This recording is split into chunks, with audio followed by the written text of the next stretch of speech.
And we're back on the air, folks. Back and better than ever, ladies and gentlemen. Oh, yeah. Welcome to 87 Live. That's like the second time I've subliminally stole Mike and Mike's opening tagline. Like, I didn't even... I said it. Mike and Mike, and they'll do what they wish. Yeah, no, that's Don and Mike. That's Don and Mike. It was very different. Yeah. I said it, and I came out like, God, you really can't use that. It's not yours. But okay, so I gave him credit, so I'm off the hook. It was a total subliminal mind mistake there. I can't say the word I want to anyway. But anyway. Just make sure if we get interns, you don't call them Danettes. That's all I'm going to say. Okay, sounds good. Let's start over. Hello, ladies and gentlemen. Welcome to 87 Live, the official radio program of 87sportsfans.com. I am one of your illustrious hosts, Keith Grieve. And I am Steve Mother Effin Taylor. Welcome back, my friend. Whoa. Well, I have been back. You, on the other hand, I need we don't want to talk about it. Welcome back. Explain yourself to our listeners where you were last week. Left me out on the line hanging by myself. Oh, Jim was there to help you. Listen, everyone every now and then has Sandman issues, and I had Sandman issues. That happens. Sleepy Taylor. He was kicking my ass. I couldn't help it. Sleepy Please, Taylor. you should know. You're the king of being sleepy. That's why I don't put myself in a position to fall asleep when I need to go to sleep. I know. I'm always putting myself in positions. A reminder that this and every broadcast is brought to you by CG Imaging. That's cg-imaging.com. CG Imaging, virtually creating reality. If you want to take part in the conversation tonight, folks, please, by all means, do. The number is area code 585-633-7487. Once again, 585-633-7487. If you have Skype, you can also get us through that over the thing called the Internet. The Skype ID is call87sportsfans. Also, email us at youguyssuck@87sportsfans.com and Twitter at 87sportsfans. So, well, Rip Van Winkle, you missed a lot while you were sleeping, but we'll jump ahead and talk about the BCS. It was a big week. Yeah, it was. BCS National Championship game. The BCS going out in style with one hell of a championship football game. Florida State beating Auburn 34-31 in what was one of the more entertaining sports contests, let alone championship games, let alone football games. That I can remember in a long time. It was right up there with the Texas USC game for me. What are your thoughts? It was, as the game itself, I think for the first three quarters was okay. The fourth quarter was ridiculous. I mean, they scored, both teams combined 3 touchdowns and a field goal in the final 4 minutes, 4.5 minutes? Yeah, it's ridiculous. Something like that.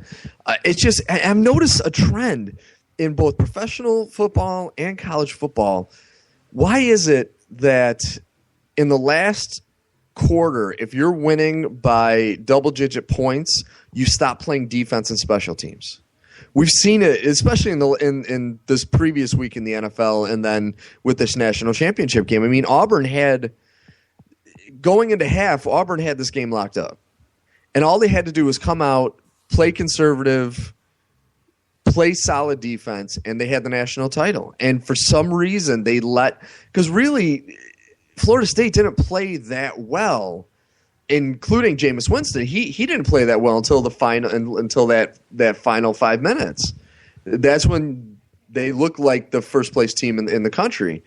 But it's just it's mind-boggling that a team that's done as much as Auburn has done and beaten the teams that they've beaten this year, how they could just collapse the way they did defensively. I mean, offensively, they kept pretty much toe-to-toe with everything Florida State threw at them. Florida State just happened to have the ball last. I mean, I know Auburn got the ball back for one trick play, but I mean, Technically Florida State had the ball last. So for Auburn to their defense to just roll over like that, I was shocked. To be honest, I was shocked.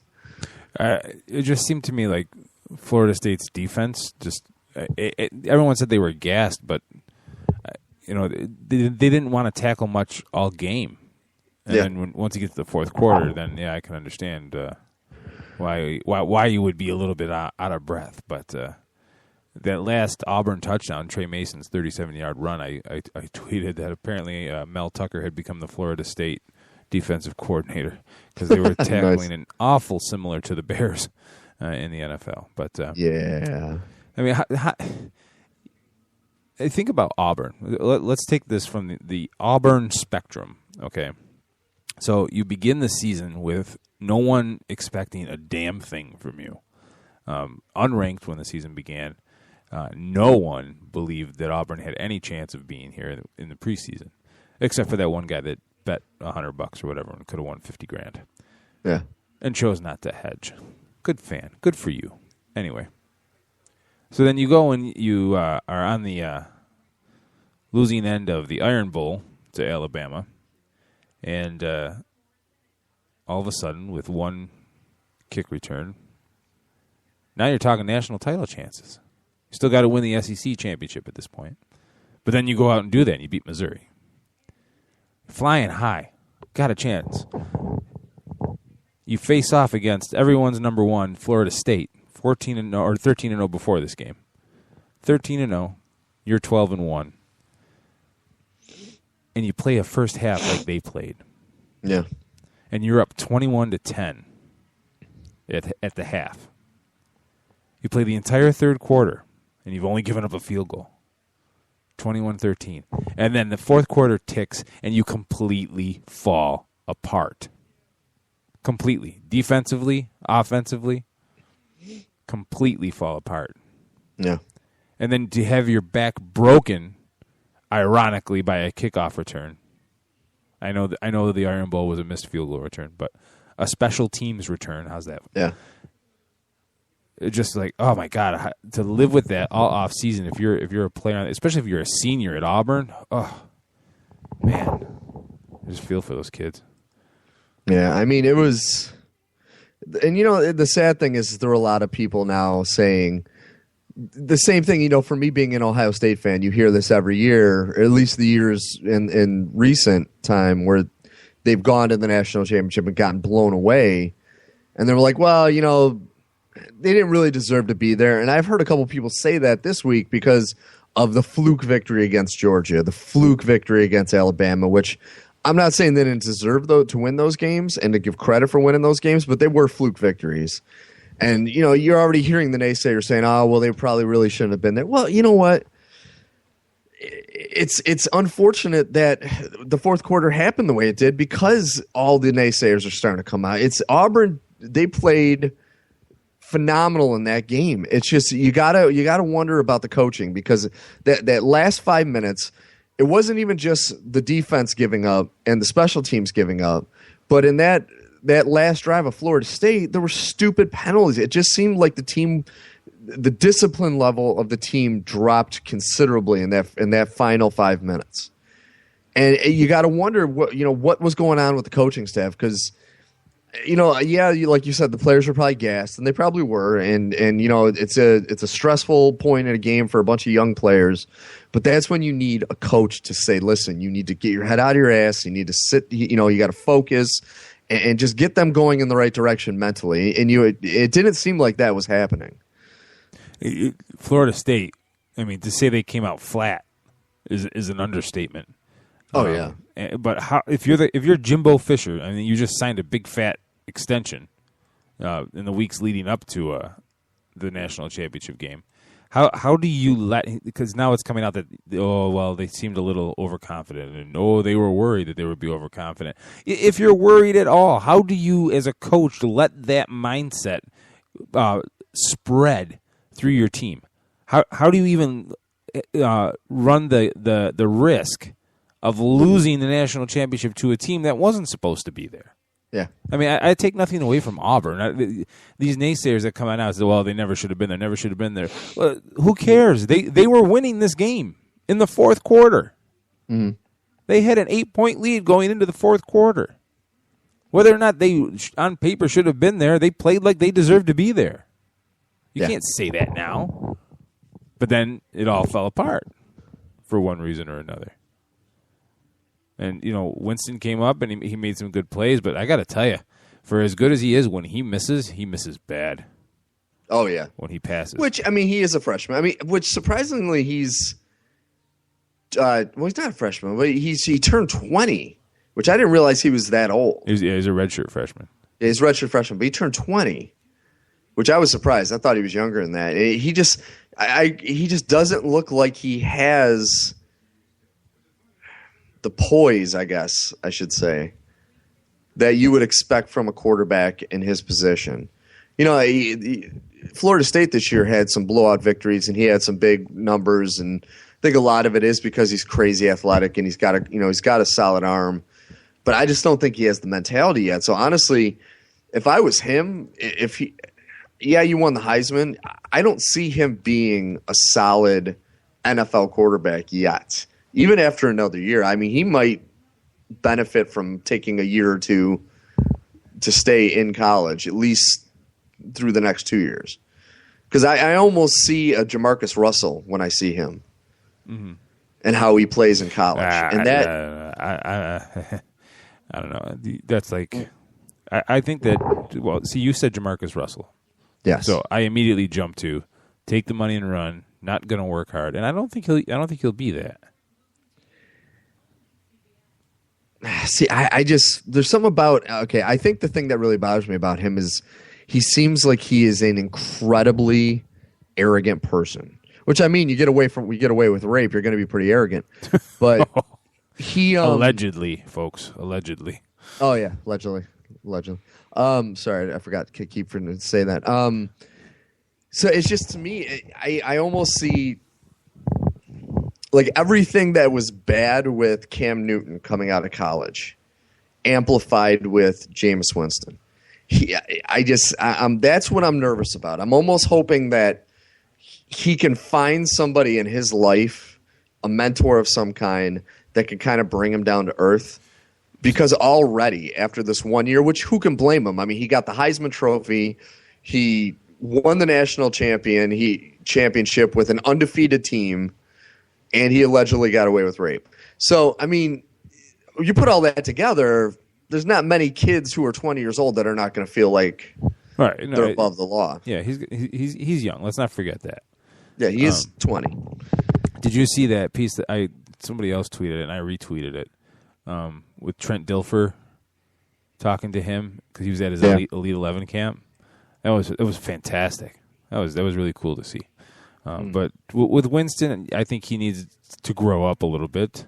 But everyone that's around him just talks about how much people follow him. You know what I mean? Like on the team, he's a leader, and if he's not ticking off his teammates, I guess then we don't really have any ground to stand on for criticizing him. But he did come off like, "Oh, dude, okay, yes, I know you won the national championship. I'm just going to let you have this because you're starting to tick me off."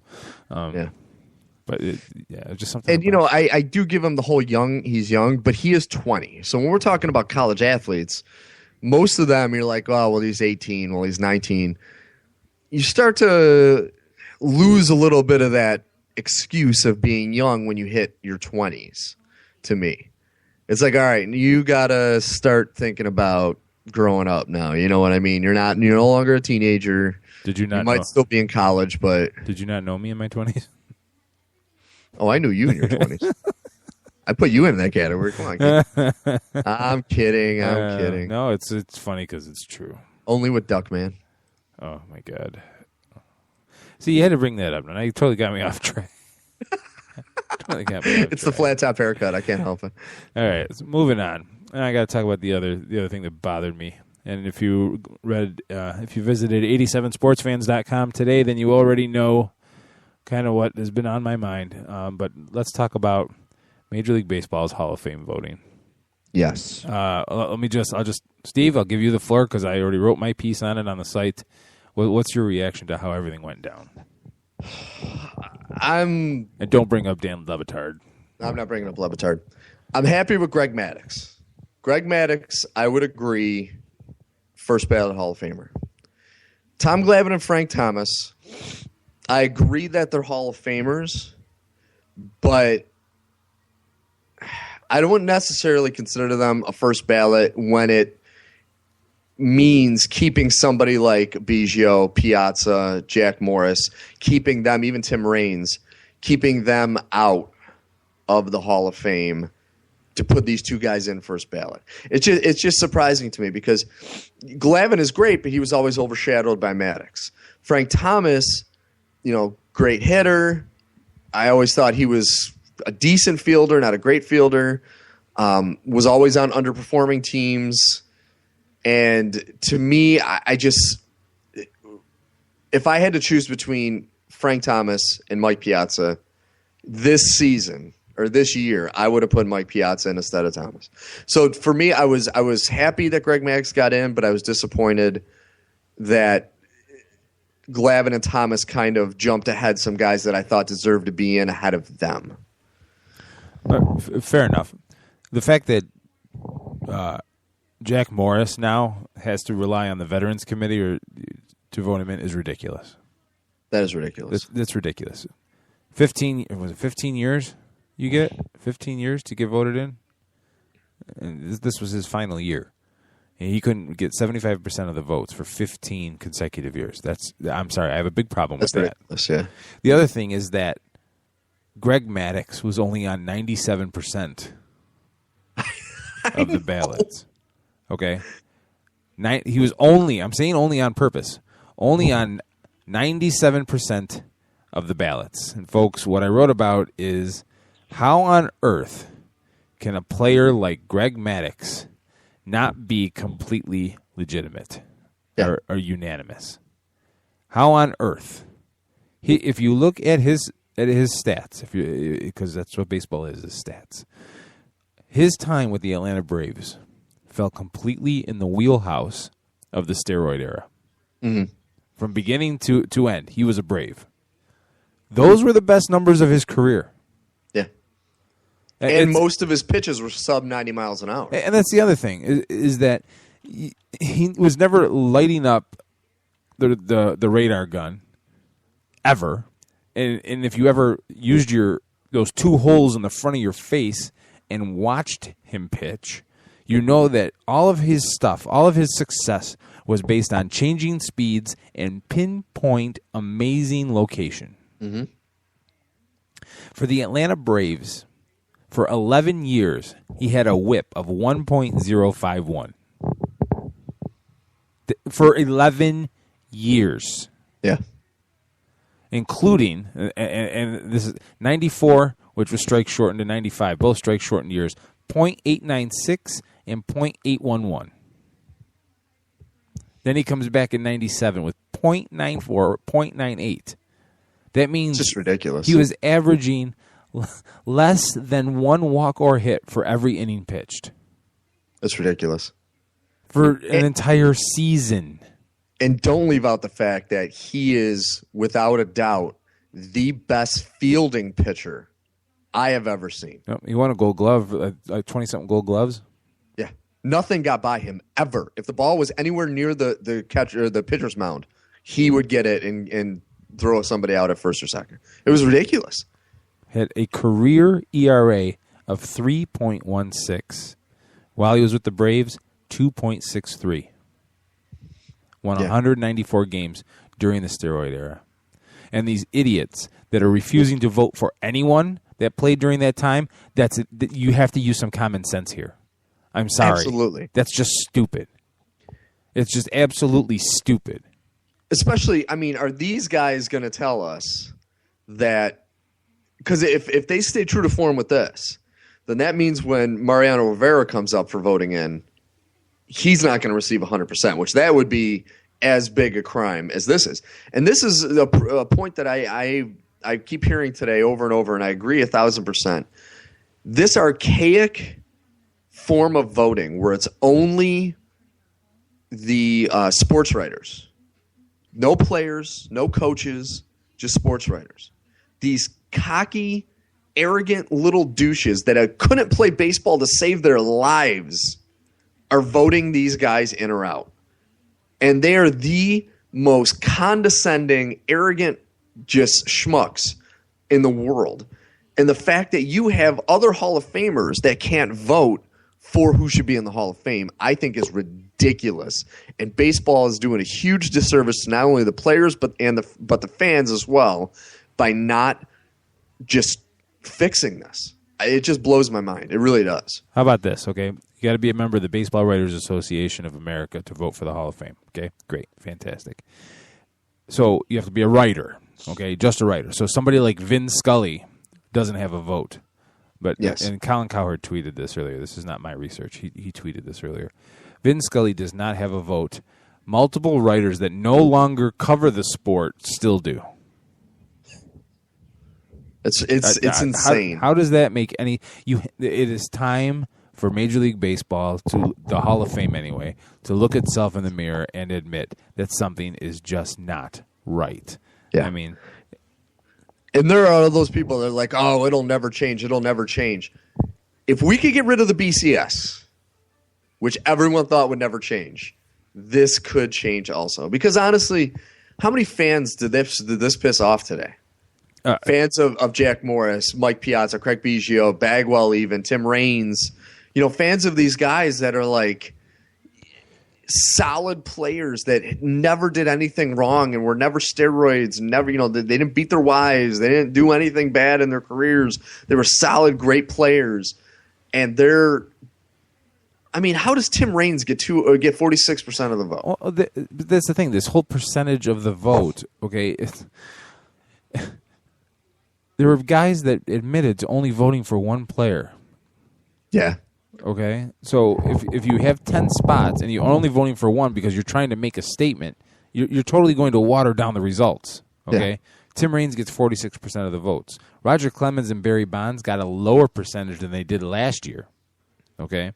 So, which leads me to believe that maybe they're not going to get in, period, which personally I don't have a problem with. Yeah, me neither. Lee Smith. How does Lee Smith only get 29.9% of the vote? I don't know. How on earth does a reliever like Lee Smith only get 29.9% of the vote? Edgar Martinez, 25% of the vote. The crime dog, 11. He should get in just because of that commercial for his hitting video. That's right, Keith. That is one of the greatest commercials ever. Absolutely. I want to know. And I look at Craig Biggio this year. How much of a slap in the face is it to a guy that you need 75% of the vote? He got 74.8, and they will not let him in. 0.2% of the vote he needed. Haven't we evolved as a society where we could round that up? I mean, come on. Not for baseball, because it would sully the sport, Keith. Yeah. It would sully the sport. You want to know what sullies the sport? People voting for Hideo Nomo. He got 1.1% of the vote. You know what else sullies the sport? People that voted for Armando Benitez and Jock Jones and J.T. Snow for the Hall of Fame. Let's be real here, folks. Don't talk to me about the sanctity of the game and the integrity of the vote. There is no integrity when Armando Benitez is getting Hall of Fame votes. No, not at all. You'll never convince me otherwise. It's just, it blows me away. It really does. All right, I'm done. I've said my piece. I've said my piece. Let's take a quick break, and when we come back, Benjamin Allbright, NFL quarterback evaluator, will join us to talk Johnny Manziel. You're listening to 87 Live on 87 Sports Fans Radio.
of emotions stumbling all around my heart. It must mean that you're near me, 'cause I can breathe you like you start. I'd give you everything, I'd take you anywhere you'd ever want to go. Just tell me what it takes to make you mine. 'Cause all this time I've been waiting my life to feel, baby, you love is you. But while my past keeps on fading, say that you're here to stay, baby, don't have to take this love from me.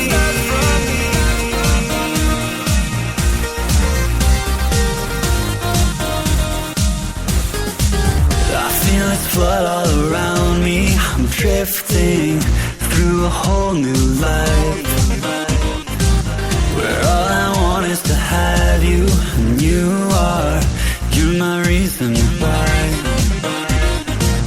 I'd give you everything, I'd take you anywhere you'd ever want to go. Just tell me what it takes to make you mine. 'Cause all this time I've been waiting my life to feel, baby, you love is real. Though all my past keeps on fading, say that you're here to stay, baby, don't ever take this love from me. All this time I've been waiting my life to feel, baby, you love is real. Though all my past keeps on fading, say that you're here to stay, baby, don't ever take this love from me.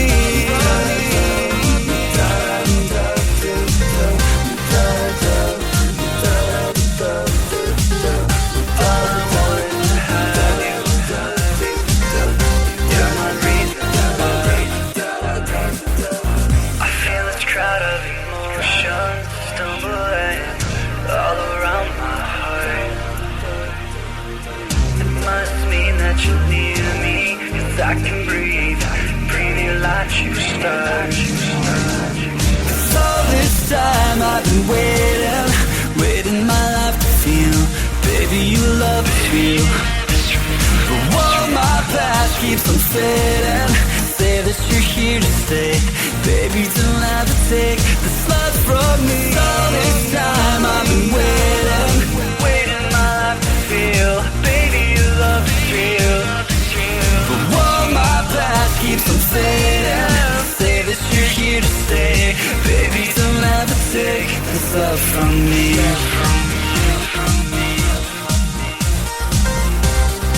Baby, don't ever take love from me.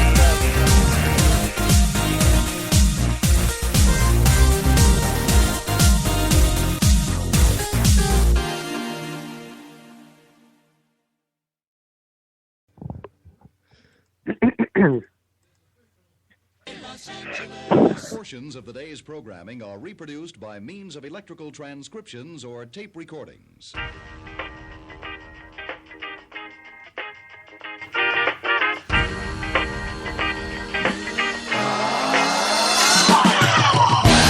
And we're back, ladies and gentlemen. 87 Live on 87 Sports Fans Radio. Thank you all for joining us.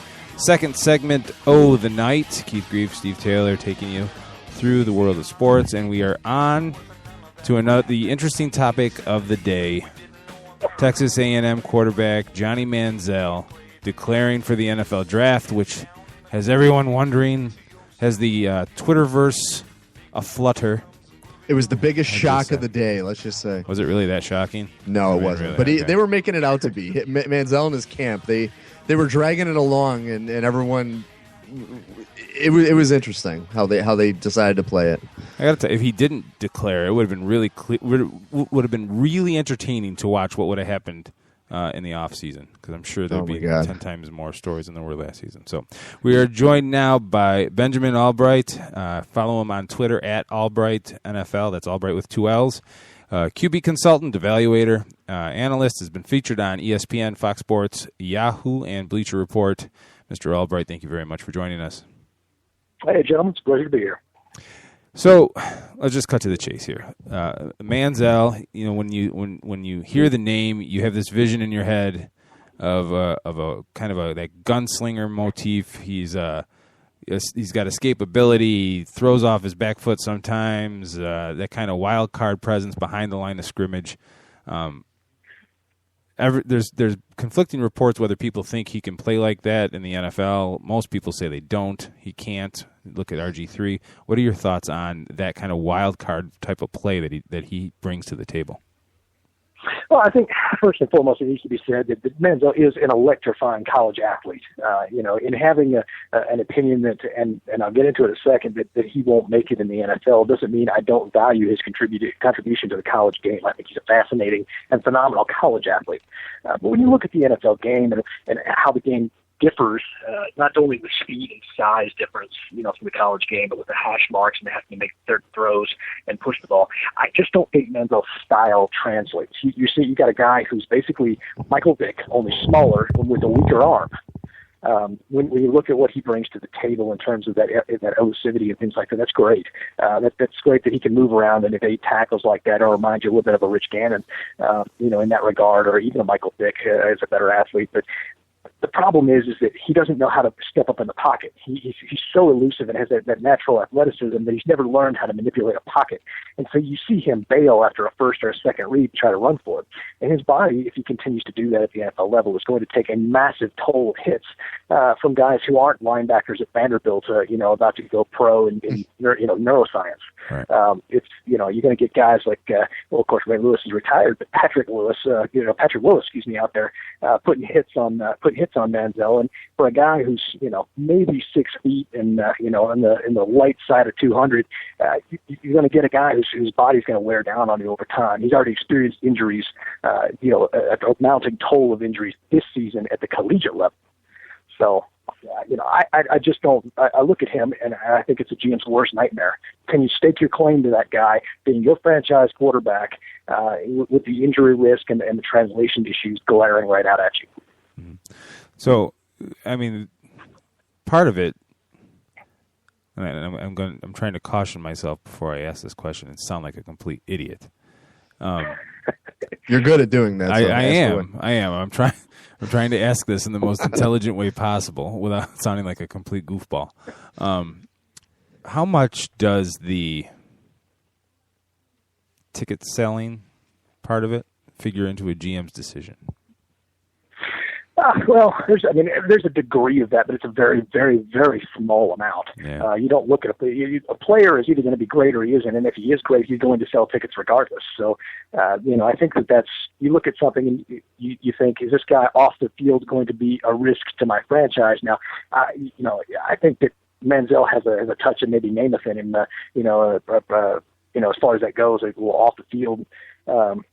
Stuff. But I don't think he's a risk as far as that goes. He's certainly not a Michael Vick type of risk or a Lawrence Phillips type risk, that kind of thing. Mm-hmm. And that's another thing. Do you think his off-field activities have kind of been blown out of proportion if you compare them to other players that have had issues with drugs and the law, where Manziel was more just like a 19-year-old, just issues that a normal 19, 20-year-old would have as far as oversleeping and going to frat parties and whatnot? I think his camp's the one that overblows them on purpose. I think it's a selling point. I think it's a marketability. It gives him that wild child, bad boy flavor. But really, none of the things he's done are bad. When you look at it, a little bit of underage drinking. Which one of us didn't do that? That kind of stuff. When you're out there, he's just a kid out there doing his thing, but he knows how to market himself. I'm not saying Johnny Manziel isn't intelligent. He and his camp are very intelligent as far as that goes. They know what they're doing, and they got kind of, like I said, they got kind of a Broadway Joe vibe going on with him as far as that off the field stuff. I think that off the field, he likes to have fun and likes to be a star, but I don't think that's a lot of the things that he does off the field are necessarily a risk, GM type worrying risk as far as him as a player. All right, so most people, most sites have the quarterbacks ranked Bridgewater, Bortles, Manziel. Are you in that camp? Absolutely not. Bortles and Manziel are wildly overhyped flavor, Bortles especially, flavor of the month type quarterbacks right now. Bortles, if you break down what he does and what he doesn't bring to the table, I mean, the guy is basically Ryan Fitzpatrick. Oh boy. You know, he's got a little bit of elusivity. He's got some mobility where he can break tackles that Fitzpatrick has that maybe aren't, maybe a little bit deceptive, not as advertised. But when you look at what he does, he doesn't throw that strong over the middle. He doesn't read coverages particularly well.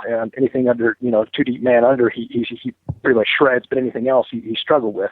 If you look at the two tapes of him on Tulsa from last year, anything with a three-man front has Bortles absolutely confused, has no clue what he's doing. And the two Tulsa tapes, like I said, from last year will show you that he just was absolutely lost at three-man front. Wow. So I saw your tweet before we went on the air that you don't think Manziel's even in the top 5 draft picks this year. So Bridgewater is the consensus number 1 quarterback. So who comes next? For me, I have a late first-round grade on Derek Carr. Derek Carr out of Fresno State. Ignore the box scores, ignore the stats, ignore the USC game. If you watch the USC game, his offensive coordinator holds him back, has him throwing swings and checkdowns and little bubble screens and stuff like that. If you get a chance to really delve into the tape where he got to open it up a little bit, look at San Jose State, look at Wyoming, some of these others where the offensive coordinator actually let him throw down the field. The guy has an absolute cannon for an arm. I mean, an absolute cannon. One of the 5-6 strongest arms I've seen since doing this, and I started in '98. The guy he can uncork the ball. He's got the bloodlines. His brother, now people are going to be scared of that, but not everything that happened with his brother is A, David Carr's fault, and B, things that are repeatable with Derek. David was more interested in the lifestyle. He wanted to be a star, a model, things like that. Didn't take football as seriously as Derek does. Derek has a child. He's buckled down. He's really concentrated on making football his priority and making a life out of it. And I think the team that gets him and can afford to sit him for a year, maybe 2, would have a star on their hands in a couple of years. All right. So if he's not in the top 5, then looking at the draft order Manziel I'm talking about now, is not in the top 5. Looking at the draft order as it stands, we know at least the first part of it. You got the Raiders at 5. Do you think they take a shot on Manziel? I mean, it's a possibility. The Vegas line has Manziel at the over/under at 4.5, and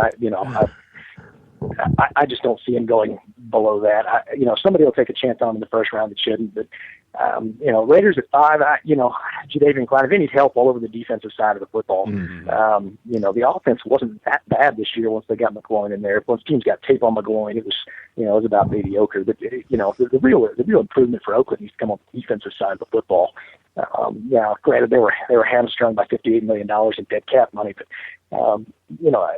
Oakland really needs that help over there. And I think that if Jadeveon Clowney were to magically fall to them, that'd be the pick that they just have to make. Right. So then, looking at it, because the Falcons got a quarterback, the Buccaneers probably aren't going to give up on Mike Glennon just yet. So the Vikings at 8? The Vikings at 8 would be a very serious contender for a quarterback. They have an absolute mess up there. You've got a guy who, and Matt Castle, who was benched for Brady Quinn last year. You got Josh Freeman, who, maybe not be able to read SpaghettiOs and certainly can't read a playbook. And then you got Christian Ponder, who should have been a 4th or 5th round pick and was taken in the 1st. It was absolutely ludicrous. So. The big question every year we do we've done a draft preview, and we try to guess how the Buffalo Bills are going to screw it up. But I think this is actually called the Bills' pick last year. See, I knew that they were going to screw it up, but I thought they were going to pick Barkley, and not that I thought that he was that high. He was, should have been drafted that high, but I thought the Bills would go that way. That was a lot of misinformation. I think they were leaking out. I know some guys that got some information, supposedly from inside the Bills organization saying that. I had a guy up there, and he was the one who tipped me off that they were looking at EJ. I have a couple of tweets out there you can see from last February where I put that out there about the Bills taking EJ at 8. Of course, they traded back and still got him. And the book remains to be written. He was hurt a little bit this year. I think he'll be fine when all's said and done. But Barkley was a guy I had a 4th round grade on, got argued with by. I remember I was at the Senior Bowl last year and had Todd McShay up in my face telling me I didn't know what I was doing and all this kind of stuff. So that was kind of fun, vindicating, I guess, on draft night. That's fantastic.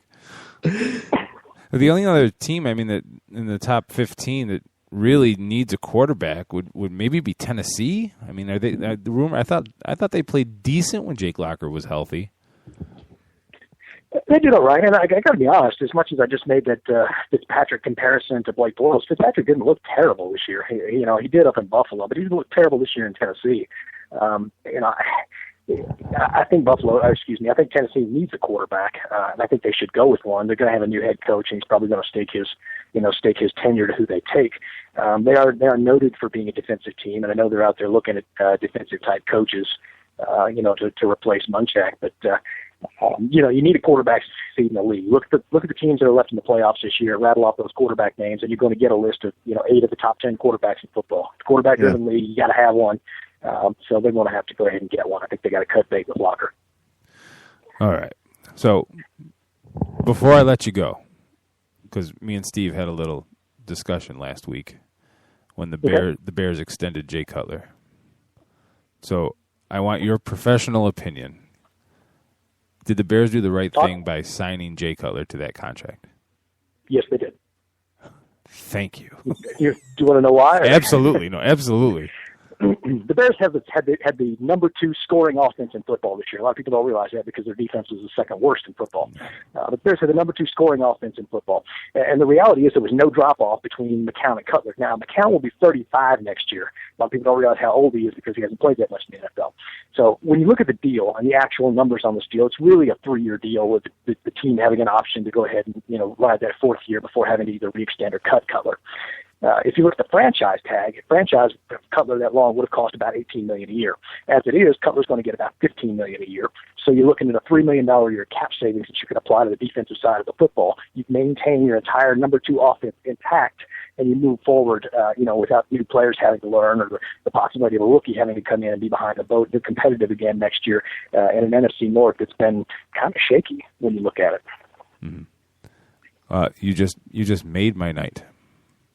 I didn't hear anything. You hear that, Steve? Well, I'm glad That's the crowd cheering for me, Steve. Yeah. All right, Ben, thank you for joining us. Ladies and gentlemen, at Allbright NFL, Allbright with 2 L's, Ben Allbright, QB Evaluator, thank you for taking the time to come on the show. Appreciate it. Anytime, brother. Anytime. It's been a pleasure. All right, guys. Take care. Bye-bye. I got to tell you, I think, looking at the draft order, I think Minnesota definitely.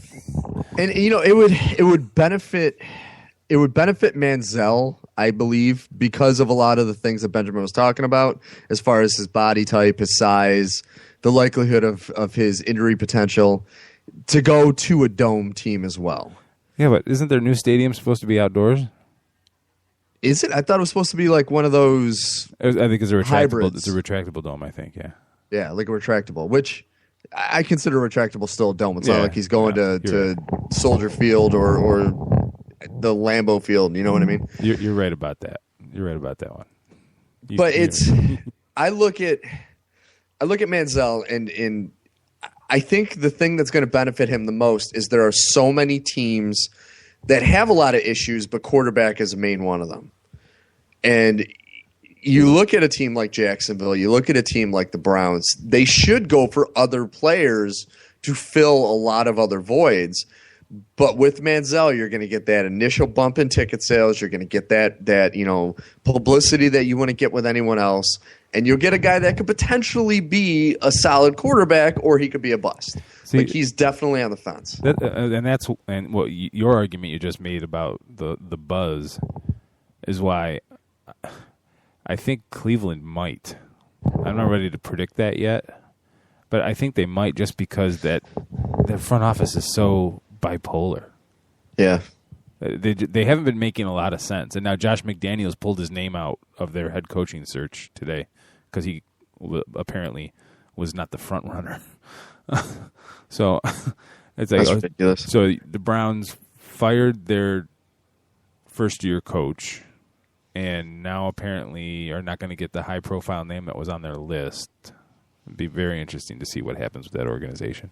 I feel for Cleveland fans. I really do. Yeah, I mean, and if you think about it, and I feel for the coach that got fired, because if you look at all of the crap they went through in the beginning of the season and then getting rid of Trent Richardson, which ended up being the greatest trade for that team, probably of any team this season, and then they went on a decent run and they ended respectably for the way they started. You know, I mean, you look at a team like Houston, yes, you know, Kubiak's been there a long time. You only get 2 wins, you're going to get fired. But a team like Cleveland, you know, they were not as bad as their record dictated. I think a lot of the problems they had were at quarterback, of course. But I mean, you finished 4-12, but Brandon Weeden was not the answer. Jason Campbell definitely is not the answer, and from Chicago fans, we could tell that from when he was our backup for a brief point of time. No, he's not the long term. No, he's not even the short term. I mean, he had one good game with Cleveland this season. But it's just they need a leader on offense, and that's one thing they did not have at all. And you know, the whole running back thing was a toss up. Getting rid of your franchise running back and bringing in a broken down veteran like Willis McGahee. I mean, what are you going to do with that? Yeah. Again, what I would love to see right now, because the firing of Chudzinski, it's not a very easy name to say this late at night. The firing of Chudzinski rubbed me the wrong way, as far as I just don't think it was fair. Yeah, I would love to see. I don't want to say I'd love to see, but if perchance the Cincinnati Bengals decide to part ways with Marvin Lewis over his inability to win the playoffs, I'd love to see Chudzinski get hired by Cincinnati and just rub it in Cleveland's face for the next 3 years. I know. See, I think they're going to give Lewis one more year with Dalton, because really, I put the loss that they had this past week on Dalton's shoulders. Next segment. Don't. I know. We're talking about football, though. I got excited. I know. You just can't control yourself. I can't. Damn it. No, but looking at the draft, all right, between Manziel and Clowney, you got 2 of the probably biggest character question marks that I can remember being in the draft. You know, and Ben mentioned Lawrence Phillips. Oh my God. Yeah. We're not talking that level, you know, but Warren Sapp got busted for pot. Or did he get busted or something? I don't remember. There was some kind of pot story that came out. Yeah. And he dropped all the way to like 14th in the draft. And so you had all those quote-unquote question marks, whether they were legit or not, you know, drop somebody's draft stock, and then they turn out to be a Hall of Fame talent player throughout their career. See, I think Clowney, though, is the biggest nightmare as far as that. Because Manziel, once again, the things he did and the way he acted was that of a 19, 20-year-old. He seems like he has a good brain trust around him now, and he's got an agent now. And he's the kind of kid that I think people, if they grab him and say, listen, you need to get your act together, and you will be one of the best players, potentially one of the best players ever if you get your act together, and, you know, look at what Peyton Manning does. That's what you have to do. I can see him doing that. But Clowney, when you question somebody's love of the game, desire to play the game, to me, that's a huge, that's one of the biggest red flags I've ever seen. See, my take on it, and again, I have no idea. This is just me watching from thousands of miles away. But it seems like he only came back. I don't know why he came back for this year. Was it to get a degree? I don't know. Is he a senior this year, or is he a junior? I don't know. Anyway, he seemed to kind of airmail it in to avoid injury, because he could ride the tail or the trail of that one highlight hit he had last year. Yeah. I don't know. Everyone's got him still rated high, so somebody will take a chance on him that needs a pass rush. But that's the thing. It's like, I look at him. I actually have compared him this year to, he's like, in my opinion, the Dwight Howard of college football. You have a freakishly talented, athletically talented human being. Like, he's a freak of nature, same as Dwight Howard. But they just, you know, they'll do a few things to get get themselves on SportsCenter.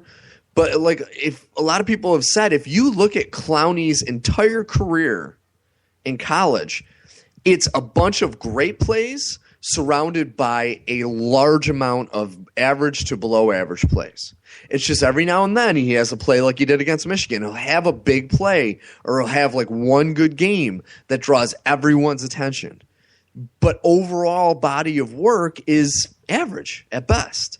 A lot of it has to do with just his physicality. But when you put a player like him in with NFL offensive linemen, I think he's going to be in for a rude awakening about his abilities, and I'm using quotation fingers, because, you know, of course he's going to be able to push around some of those guys in college, but when he gets to the pros, unless he gives it 100%, he's going to be out of the league faster than you can shake a stick at. That's just my opinion. I'm watching Clowney. Right. No, I'm right there with you. He's up and down more than a merry-go-round. And you just don't know what you're going to get. And if you're going to throw major money at a guy, all right, but so let's say teams put a first-round grade on him, all right? We know the Texans are probably going to go Teddy Bridgewater if they don't trade it. Mm-hmm. The Rams, theoretically, they have Bradford, but what is he really giving you? You know? Yeah. The Jaguars, they need a quarterback, so they'll probably take whatever quarterback is second ranked. Mm-hmm. The Browns, of all the problems the Browns have, their defense is not bad. Their attention needs to go on the offensive side of the ball as well. And number 5, Oakland Raiders. Would you take Clowney if you're the Raiders? If you've been so long stuck in neutral as a franchise, would you take that risk?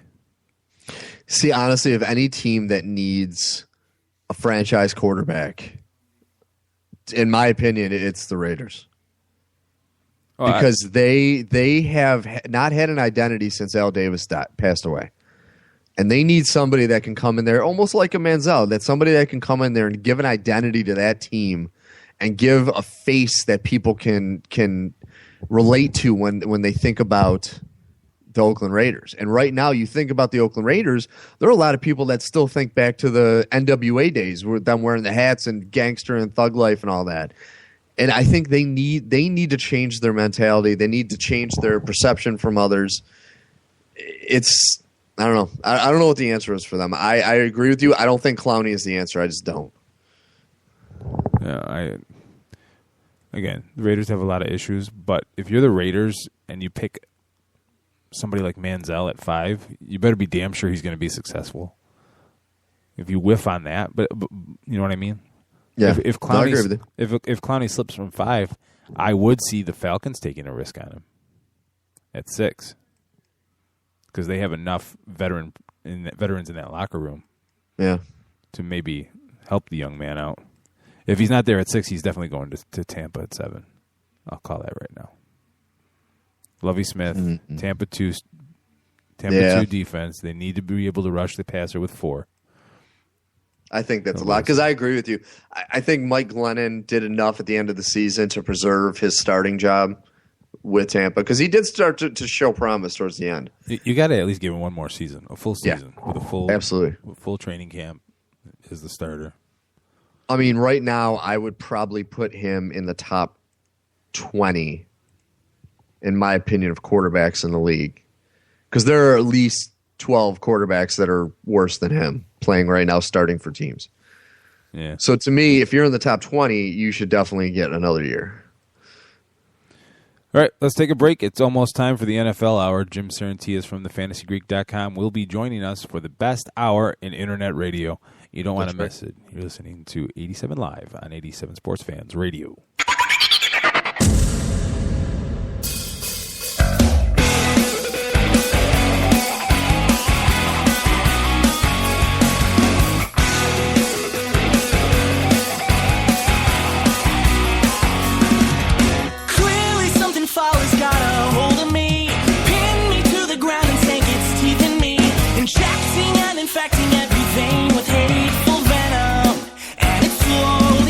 Control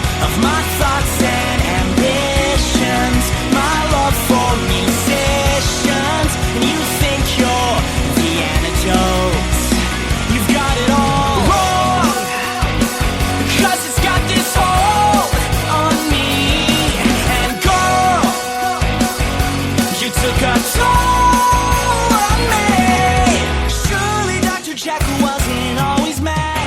Once upon a time he was a nice young man, twisted and corrupted by the fate of our existence. Then one day he lost control.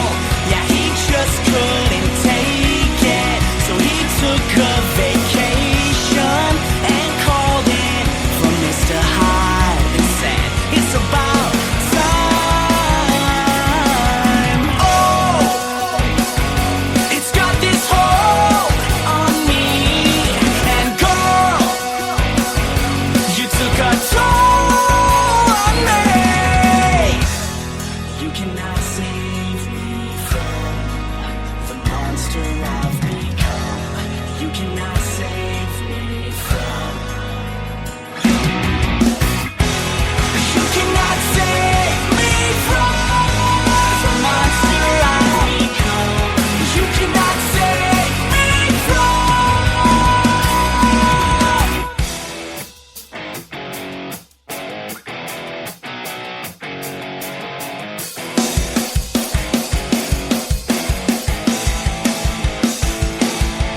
Oh, it's got this hold on me.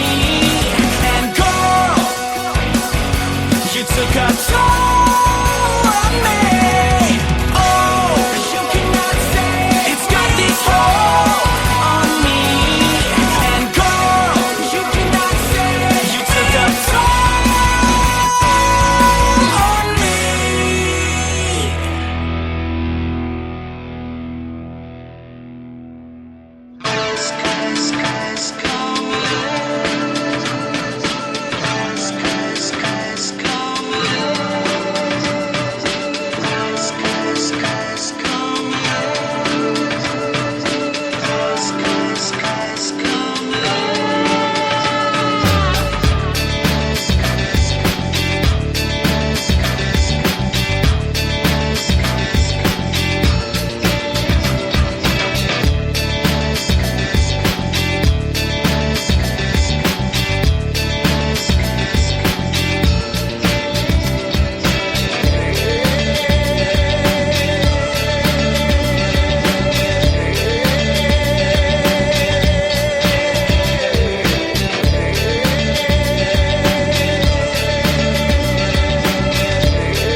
Ready?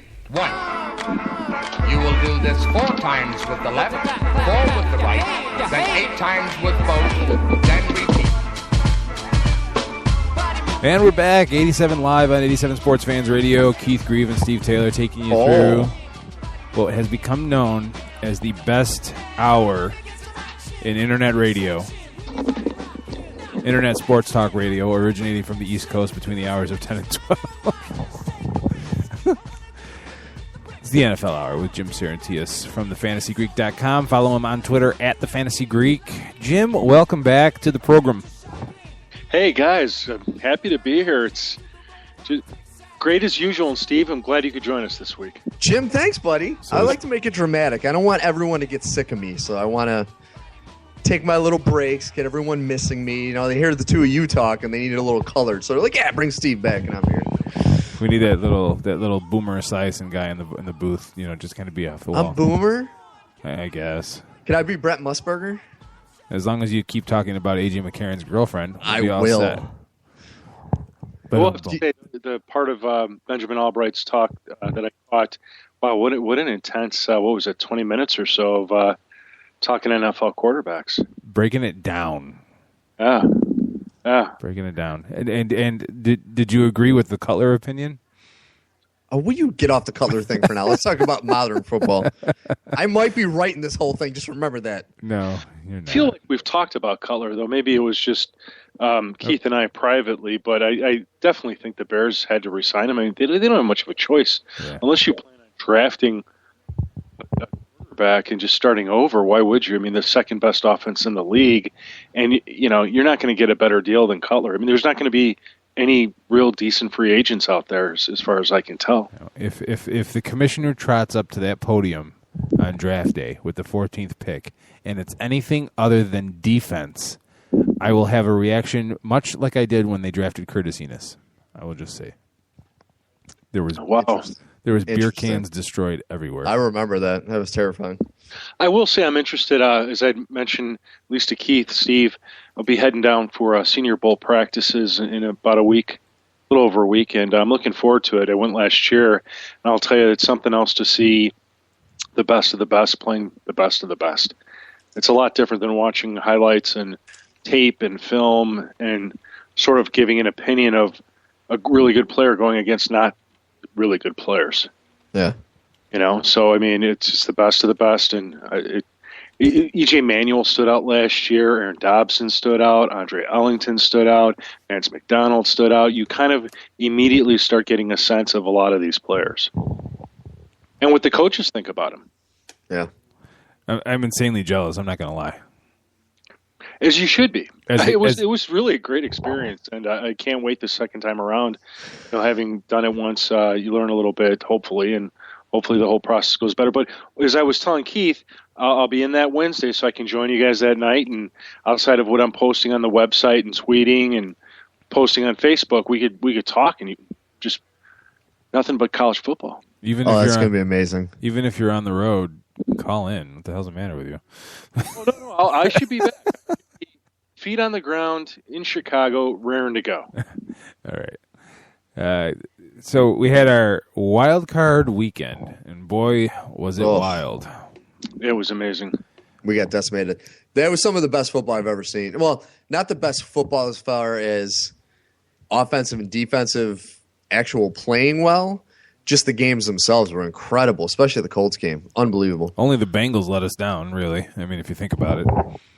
But let's start with the Kansas City Chiefs at the Indianapolis Colts.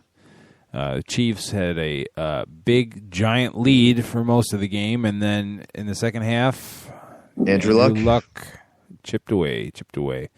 You can't talk about this game, though, as good as Luck was when it counted. You can't talk about this game without talking about just how the Chiefs were decimated by injuries throughout this game.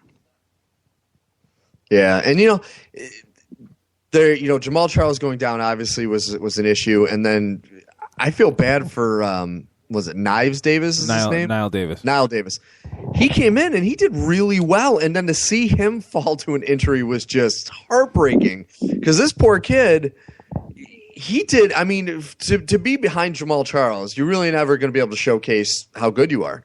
And he came in and did a phenomenal job, and then to fall to an injury was heartbreaking, just heartbreaking. And then when you have Cyrus Gray as your running back, you might as well have Mel Gray back there. Ooh. So, you like that? That was a low blow. It was a low blow. Well, he's a third stringer. I mean, in a playoff game, where are you going, honestly? Yeah. Where are you But going? I mean, and it's too bad because Alex Smith had a very good game. But to me, I think the real big thing about this game was, I've always had high praise for Andrew Luck. But the one thing he showed me in this game that I think is something that not many quarterbacks in the league can do is when he threw those interceptions and he made awful plays, he came right back like it didn't even faze him, which is a very rare quality. And that was something that I think opened a lot of people's eyes where it's like, wow, this guy, after throwing, he threw 2 touchdowns and a pick and then 2 touchdowns and another pick, and they all came at awful times. And for him to bounce back the way he did was quite remarkable. Yeah. Okay. So let's talk because it's been hashed apart. This is not news to anybody, but I have to share how irritated I was that the game ended with Dwayne Bowe not realizing where he was on the football field. Did it irk you guys as much as it irked me? Yeah, I don't really remember that. I just, looking at this game for me, I thought one of the big players in all this was Donald Brown for the Colts. Yeah, he's the guy that shows up and then he disappears, and he shows up and then he disappears. Well, he's never going to be. He's not a workhorse back. He's going to get you 100 all-purpose yards and a score or two, and that's really all it takes these days. Yeah, that's the same production as if you did have a workhorse back who just never has the ball thrown to him. Right. Yeah. So I'll take that any time of the week, and if he can put that kind of production out on the field this coming weekend, my game previews, Colts are one of the, if not the most dangerous team right now in the playoffs. Yeah, I'd say between them and the Chargers as far as teams I would not want to play right now. Yeah. But and the thing with Brown is, he only rushed 11 times, averaged 5 yards a carry. But I think the reason we didn't see him a lot is, after going into halftime, they were down 31-10, and they knew they had to throw the remainder of the game. But even with this and in the comeback, all Dwayne Bowe had to do was stay in bounds. And you're talking about that ball that the last pass of the game, he was out of bounds. Yeah, but no. The ball was overthrown. He was never going to get that second foot down. No, I agree. He was out of position off the line. He has to know that. He can't let himself get pinned into the sideline. That's on Bowe right off the line of scrimmage. I don't think you and I saw the same throw in the same play. We need to watch. We need to, after the show. We need to watch. I'm sure there's a highlight of it someplace. Yeah, I'm not putting this loss on Dwayne Bowe in any way, shape, or form. Oh no, the loss isn't on him. But this is a Colts team that came back down 21 points at the half. This is not his fault. No, it's not Bowe's fault. But they still had a chance to win it if he would have been able to do his job the way that you would expect a player like Dwayne Bowe to do it. But again, I don't think we saw the same pass. There was no way he was catching that ball in bounds. Right. No. Completely pulled him out of bounds. It wasn't the throw, though. Andrew Luck threw to where he had to catch it, but it was based on Bowe's position too close to the sideline. Okay. I can't argue anymore with you about that. I see it differently than you do. I don't see this on Dwayne Bowe at all. Yeah. And this is the kind of Colts team that you worry about that can come back and win a game by 1 point, and turn the tide of losing into winning. Yeah. And if you're the Patriots, that's the thing you must fear this weekend. And I thought it was one of the most brilliant moves of the season of them going out and getting Deion Branch. Yeah, I don't know about. Regardless if he does anything other than help them prepare offensively and defensively to play the Patriots, and it's going to do something psychologically to the Patriots to see him on the other side, knowing that he was just brought in specifically to play against them. I thought it was amazing, like a really smart play on their point. Oh, I don't know. I think that stuff's overrated, but getting back to this game, could the Chiefs cover T.Y. Hilton at all? Were they planning on it at any time? I mean, the guy's targeted 18 times. He catches 13 balls for 224 yards, including the 64-yarder that ended up putting the Colts up 45-44. So, again, like getting back to the point, it's not on Bo. There's a lot of issues here, but at what point does an NFL defense realize that, by the way, this guy might be burning us and killing us? But Eagles fans were not surprised that Andy Reid's team choked it. Just saying. But I got to say about T.Y. Hilton, a lot, and trust me, I'm not taking away any criticism against Kansas City secondary as far as guarding him, but some of the routes he ran were phenomenal. Like, it's like there were a couple times he did have two guys on him, and he was just able to break away from them. But how many times did he have single coverage?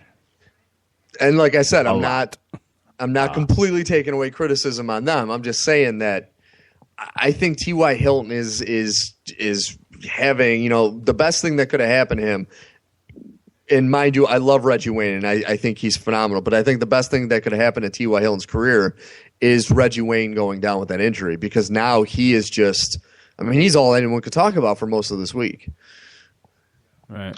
They still need a second receiver, I think, though, to step it up. It's not – I don't know that it's Reggie Wayne. I would boldly even say this could be the last season we've seen of Reggie Wayne.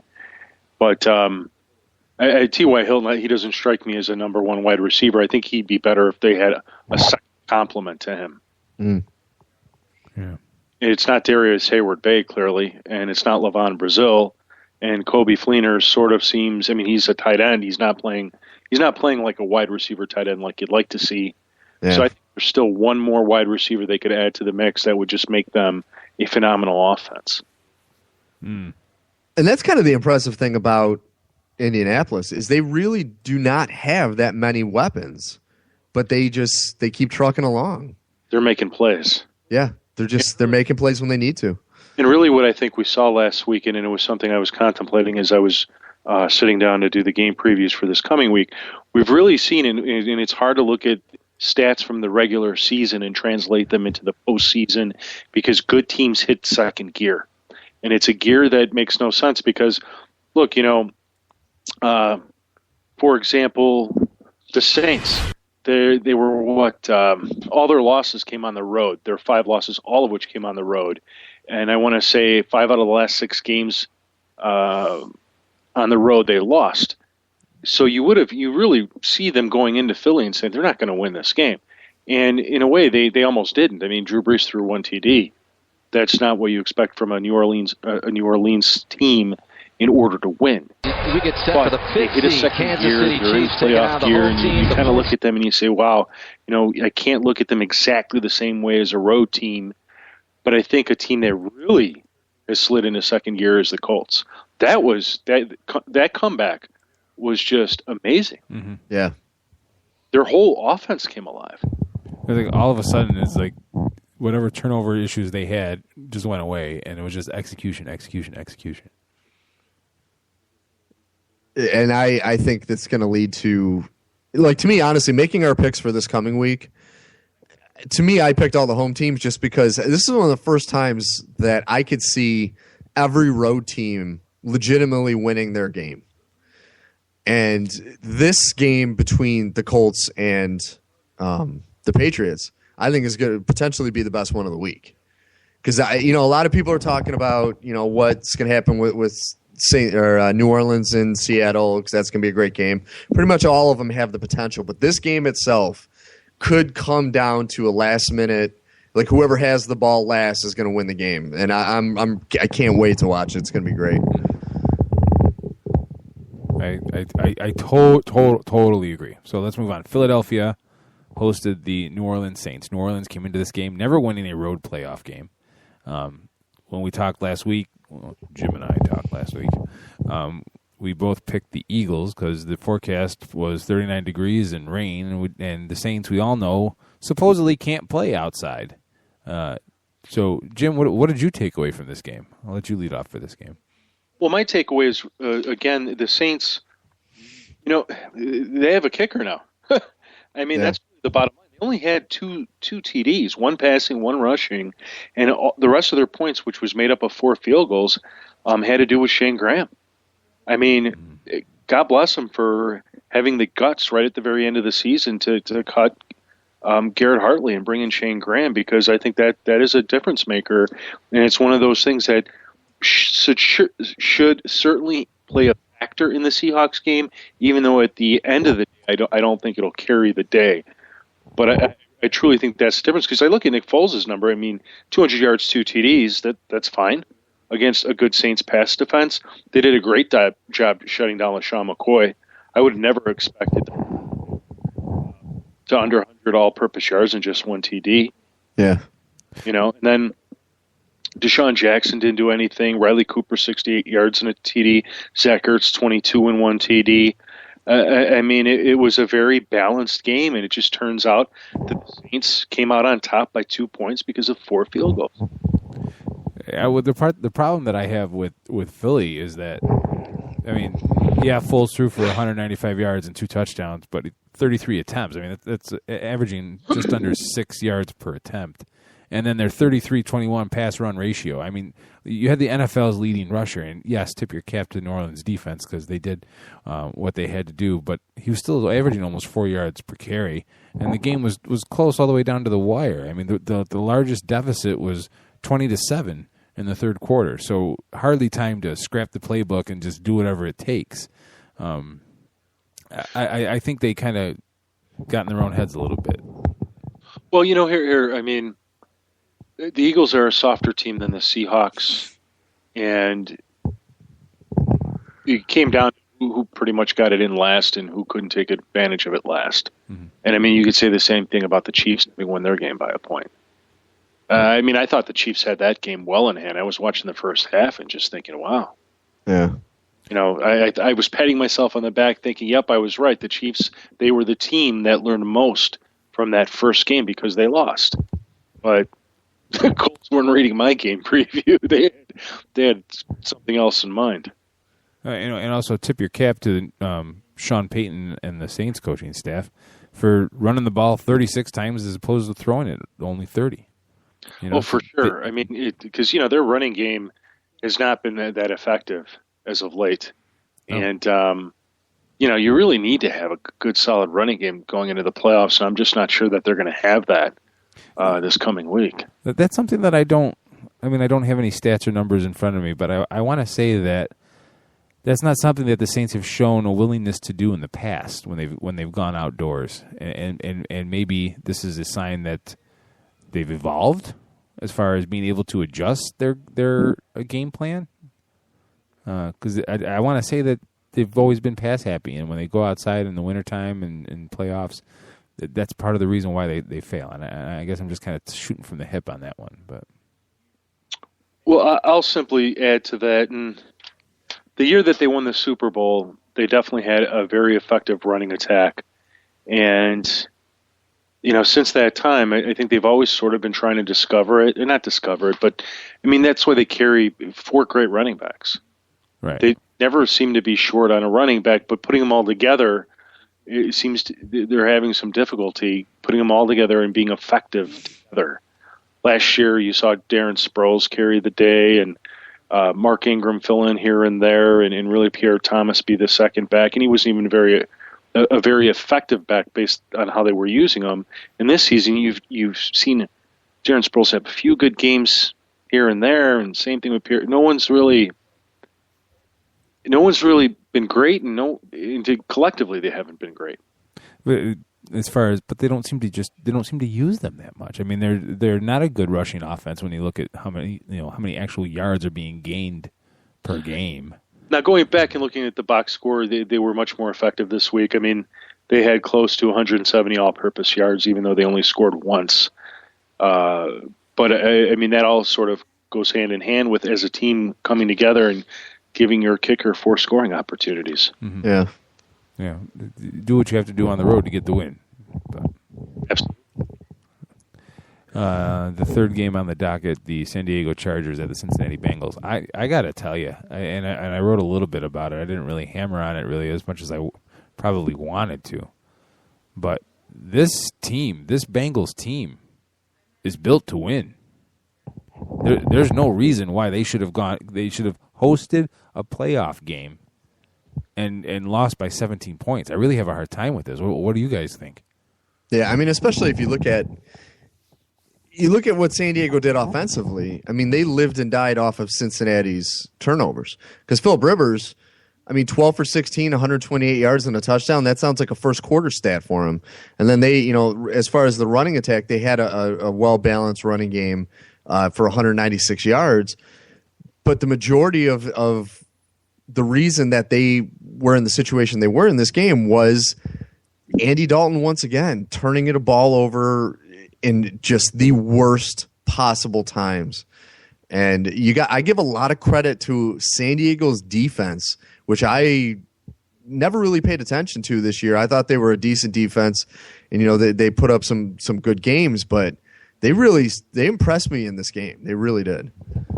I wrote about this. Where the Bengals seemed to go wrong was Andy Dalton threw the ball 51 times. Yeah. And if you're going to throw the ball 51 times, you're going to make mistakes. And if you're not scoring and making some mistakes, that's not good.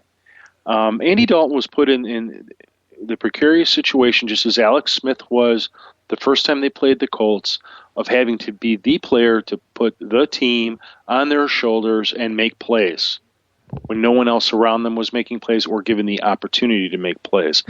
As soon as that happens, bad things can happen. They're not Drew Brees. They're not those quarterbacks. They have a role. They have a place. But you cannot give your running backs 25 touches combined and expect to win the football game. Yeah. So, I can't speak for their defense. Their defense was awful. I mean, they had one sack. I mean, Phillip Rivers did a great job getting rid of the ball. They did a good job protecting them. They did everything that they were supposed to win this game, and they deserved it. And I got to tip my hat to the Chargers. They went into a hostile environment where the Bengals were undefeated, and I want to say the point differential, I forget what it was now, but I want to say it was like 15 points on average between the Bengals and their opponents when they come to Cincinnati. So, the Chargers, and I think you're the one that said it, Steve. I mean, they're another dangerous team in the playoffs. Yeah, very dangerous. They're definitely, out of these two teams, the last team that Denver wanted to see coming this weekend. Because if any team is built to put up a fight against Denver, it's San Diego and the way they play. Yeah, I mean, if they can control the time of possession like they did the first time around, the last time around when they won, and I can't see why they can't win another game. Yeah, because it's just, and like you said, it's the time of possession, and they were able to, Peyton Manning's kryptonite is we put pressure on him, and they were able to pressure him, which a lot of teams weren't able to do this year. So, I mean, San Diego's, they're, I can't think of one team that would want to play them right now. No, I will say that the Denver will have Wes Welker. That'll be a big game difference. So, well, he's that safety valve type of receiver. Oh yeah. So if San Diego can find a way, and again, what does San Diego have to do to win this week against Denver? They have to get pressure up the middle, and they have to knock Peyton Manning off that spot. That's the only way. If the Denver Broncos don't at least make the Super Bowl this year, is this Peyton Manning thing an experiment in Denver? Is it a bust? I don't think it's a bust, but I think it sullies his reputation a little bit because, you look at a guy like him that, once again, you have all of the regular season records you want, but how can you put, especially if, say, Denver doesn't advance and New England does advance, how can you say that he's in he's better than Tom Brady when Tom Brady, if you're mainly looking at stats and then postseason, by and far, Brady would be the man because he's 3 for 5 right now, and Manning's 1 for 2 as far as Super Bowls. So to me, it's that's always been his criticism, and I think that's why Denver's a team to be scared of. Not as much their ability to score points and the other people on the team, but what Peyton Manning is playing for, because he's playing for his career right now, in my opinion. Because if he does not advance into the postseason, what good are all those regular season records? I mean, because as of right now, especially if they don't win this game against San Diego, if they don't win this game against San Diego, then Tim Tebow has officially won more games in Denver than Peyton Manning has. Whoa. Yeah. No, that's the truth, though. No, I'm not. No, but that's the thing, though. You would have to look at that. How can a guy like Tim Tebow with the same weapons -2, because he didn't have Julius Thomas and Wes Welker, win a playoff game with that team in Denver and Manning not? You would have to. I mean, I'm just saying, it's factual. If he doesn't win this game against San Diego, he's won less games than Tebow in Denver. Pittsburgh blue coverage. That's why. You could say a million. You could say, whatever you want about the game last year with Baltimore, but whatever it is, you still have Manning not being able to do it in the postseason. Well, the one thing that scares me about this matchup for Denver is that they are bad against the pass. And Phillip Rivers can sling it. Yeah, but I agree with Jim, though. I think San Diego, the key would be they need to control the ball. Like, they need to have the kind of running attack they had last week against Cincinnati. That would be. I think that's going to be a huge difference. Well, let me just say real quick, I want to defend Peyton Manning as he's led the number one scoring offense in the league for pretty much the entire season. This Denver defense and special teams is not as good as it was last year. I think if they had the same defense they had last year entering the playoffs, Peyton Manning this year, this team would clearly be unstoppable. I mean, they're 22nd in points allowed, 19th in overall yardage allowed, 27th in pass yards allowed. They're a better rush defense, and I think it's only because teams have been forced to pass on them at 8th with 101.6 yards allowed per game. So, I don't think this is Peyton Manning at all, and I think if John Elway were on the show right now, he'd be laughing and saying, "There's no way I'm getting rid of Peyton Manning." Right. No. I never said get rid of him. No, I mean, you look at when they lost San Diego the first time, or the few weeks ago in Denver. Denver only put up 20 points. So yeah, their defense is a huge issue, but you need to be able to, if you have the offensive weapons that they have, that you have to go in putting up at least 30 points to win a game. So to me, yeah, I agree their defense sucks, but if their offense cannot do the job either, then that's an issue as well. You look at that game, Steve, San Diego held the ball for 38 minutes. So, again, leading you to what you and Jim said about San Diego controlling the ball, Phillip Rivers only threw 20 passes. As bad as Denver is against the pass, San Diego didn't really exploit that at all. So, if they can, the difference though being that in that game on December 12th, it was a Thursday night game. It was a short week. I don't know how much that had to do with any of it, but probably had a lot. And like I said, I'm not saying that I think Manning isn't going to do great, but I'm saying I'd be scared of him because he has more riding on this, in my opinion, professionally, than pretty much anyone on that field. Mainly because he's gotten past the whole thing this year of people saying he can't play in the cold because he's proven he can. But his biggest criticism is he doesn't show up in the postseason. And so to me, if he goes 2 years in a row without winning a playoff game in Denver with all the weapons they have, regardless of the fact that the defense sucks, it's all going to come down on him. It's because that's the way the NFL works. It's all about the quarterbacks. So to me, I think he's more dangerous now because he has more to play for. Let's not lose sight of the fact that in that December 12th game, Denver also averaged only 1.6 yards per carry, 11 rushes for 18 yards. Not going to get it done, son. No. Not going to get it done. All right, the last game on the docket, the San Francisco 49ers at the Green Bay Packers, the cold game that everyone heard about. It was going to be 20 below.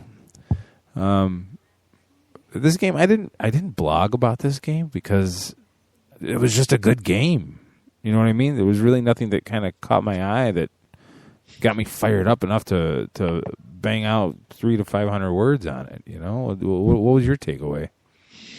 Well, to me, it was the funny thing is Kaepernick, and deservedly so, has been glorified after this game, when in all actuality he was a fingertip interception away from being the GOAT in the game. And it's amazing in the NFL that the threshold is that thin, that line is that thin, that if that defender on Green Bay was able to actually pick that ball off on that awful pass he threw, we would be having a much different discussion about the quarterback. But I mean, Green Bay is, I give them credit. I look at this as like Rocky 1.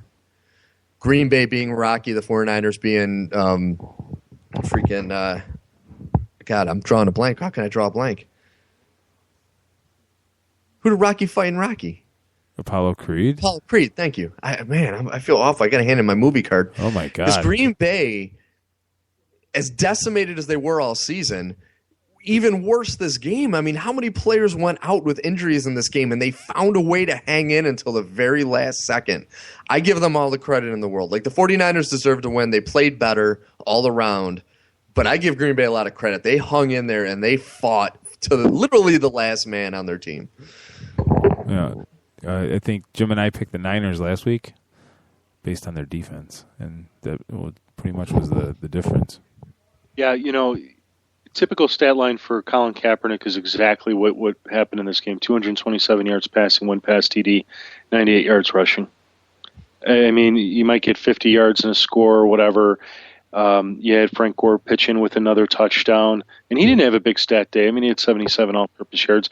But that defense, holding Aaron Rodgers to under 200 yards passing and 1 TD, and holding that rushing game in check to 1 TD, that made all the difference. That was it. I mean, all Mason Crosby could muster was 2 field goals. So, this, to me, the combination of Kaepernick, Gore, and that defense, because I got to tell you, Anquan Boldin, Michael Crabtree, and Vernon Davis, as as receivers on this team, make them so dangerous and so unpredictable that I think they're going to be a tough team now in the stretch. And the other thing they showed, that they're just a tough team. I mean, they went into Green Bay in the worst weather conditions, and they won. Mm-hmm. Yeah. They beat Green Bay at home. I can't tell you how many people were like, "Oh, Green Bay is playing at home. They're going to be more used to the cold than everybody else." And I thought to myself, who in their right mind is used to negative 12 degrees? Yeah, wherever they're. You don't get used to that. No. Right. So the tough team came out of this, though, Victor, and that's San Francisco. So I think that is something they could carry with them into Carolina and potentially do some serious damage against them. It's gonna be a fantastic game. It's going to be wait. amazing. I can't Big wait. game of the weekend. But the 49ers and Packers, an interesting note from ESPN.com.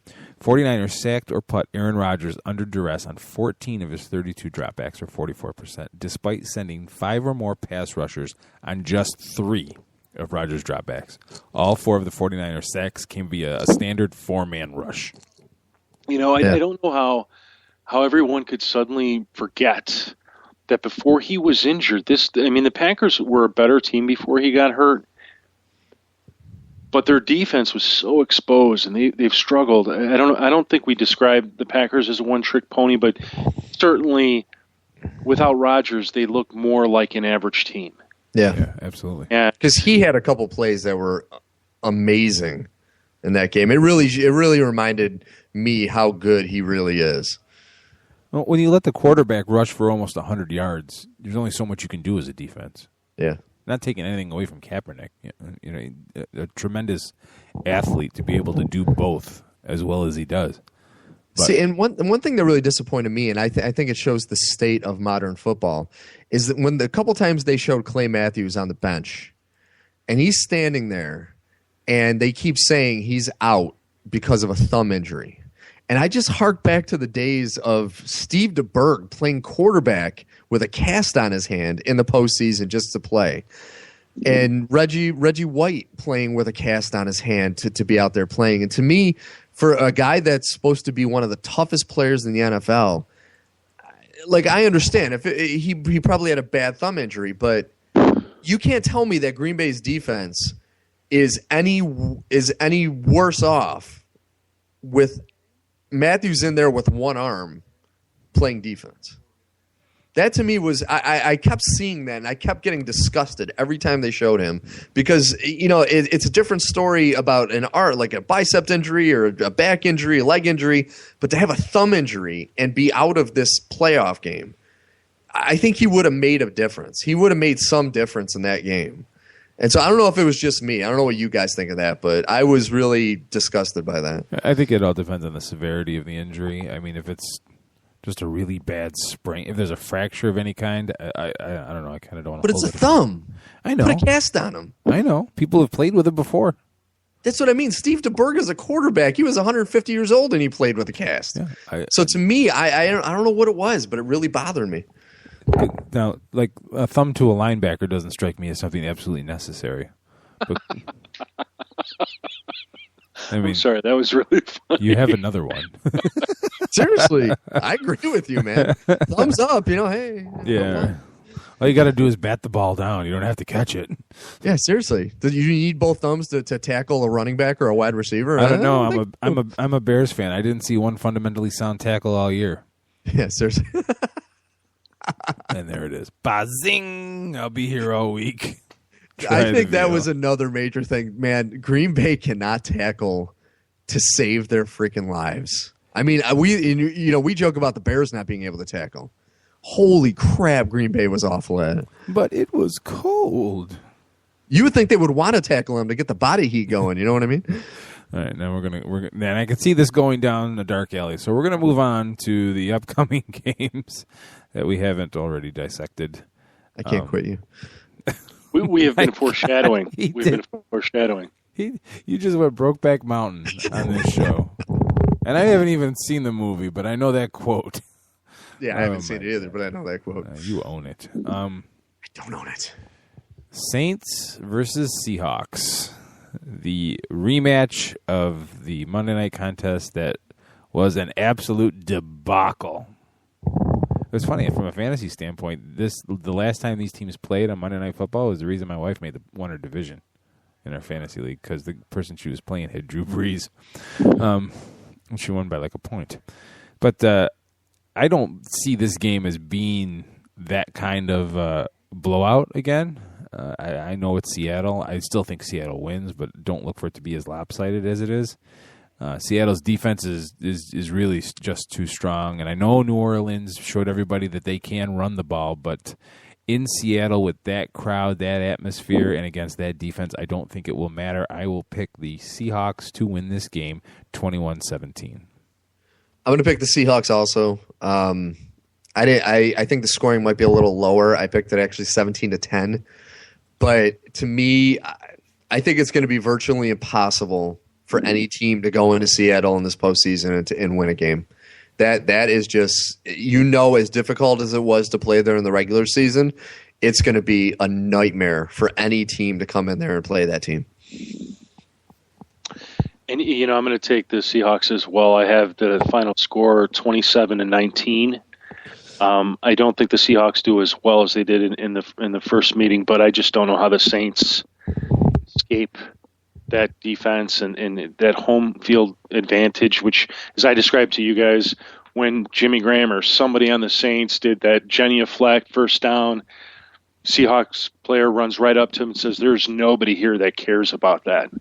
Huh. This is the most hostile environment. Nobody cares about the Saints. I think it's abundantly clear. And I think the Saints do a little bit better than they did. They'll put up 19 points. They've got a better kicker now. I think they do a little bit better defensively, holding Russell Wilson back, but it's still nowhere near as enough. All right. Second game. And I have this all previewed, by the way, on our site already. TheFantasyGreek.com. Go to TheFantasyGreek.com, folks, and just sign up for the Skybox for next fantasy season. I'm telling you. All right. The Colts at the Patriots. Where to begin? The master, Bill Belichick, who some people have said that this has been his best coaching job this year.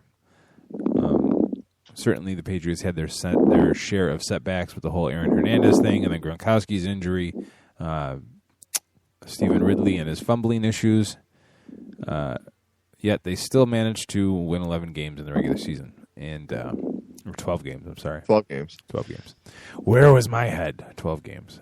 No, truly, this is a remarkable season. I mean, if they can make it to the Super Bowl, it would be flat out miracle. I mean, you look at most of their receivers, it's a bunch of cast-off, and for a time it was 4th-round picks, 6th-round picks, and undrafted free agents as their offensive receiving core and running backs. And to me, it's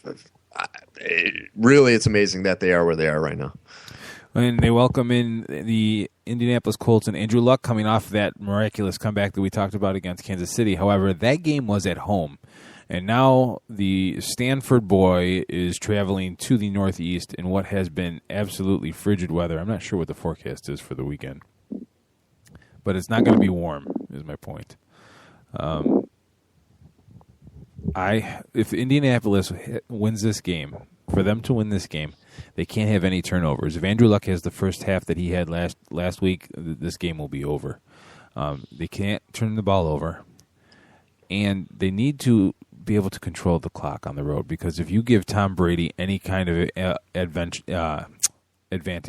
as far as possessions and plays at home in the playoffs, it's going to be a very long night for the Colts. I'm going to pick the Patriots at home by the score of 28-13. Ooh.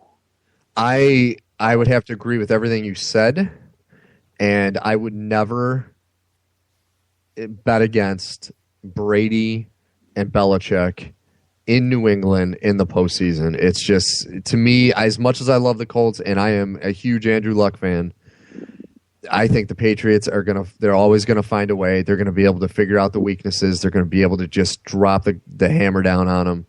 And I honestly think that might be conservative, saying 28. I wouldn't be surprised if the Patriots are in the 30s. Really? So I'm going to say 35-14 Patriots. I thought I was pushing it with 28. No, the Colts, they're not going to be able to pull that crap this week against the Patriots. And if they do what they did last week against Kansas City, they are not going to be making a comeback. And the Patriots are just going to be able to just run away with this. I don't know that it'll be a runaway. Like I said, it's the playoffs. Teams are hitting second gear, and I think we saw what the Colts could do last week. I think they're a different team on the road. They're just not as successful, despite the impression that they might leave us all with. At home, the Patriots haven't scored less than 27 points, except twice, and that was in weeks 2 and 3. So I think 27 points is certainly the floor for the Patriots. I don't care who they're playing against. They've got signature wins against the Saints, the Steelers, the Broncos, and those were the only 3 teams that were able to score 27 points or more against them. So I'm going to call this a close game, but high scoring at 30-27. Patriots win. Wow. Nice. A little variety in our predictions. Liking it. All right, Sunday's first game is the San Francisco 49ers versus the Carolina Panthers. To me, this ranks right up there with the Saints and Seahawks. This game is going to be fan-freaking-tastic. Carolina's defense showed this year that they could play with the big boys. And San Francisco showed that, at least in the second half of the season, that they're bound and determined to get back to the Super Bowl. It comes down to, I think, folks, the quarterbacks. Who do you like better, Cam Newton at home or Colin Kaepernick on the road? I am going to pick the road team in this game, but it's going to be extremely low scoring and gut-wrenching, and I'm going to pick the San Francisco 49ers to win this game 10-6. Wow. Well, it was 10-7 last time, wasn't it? Yeah, I don't think Carolina gets in the end zone this time.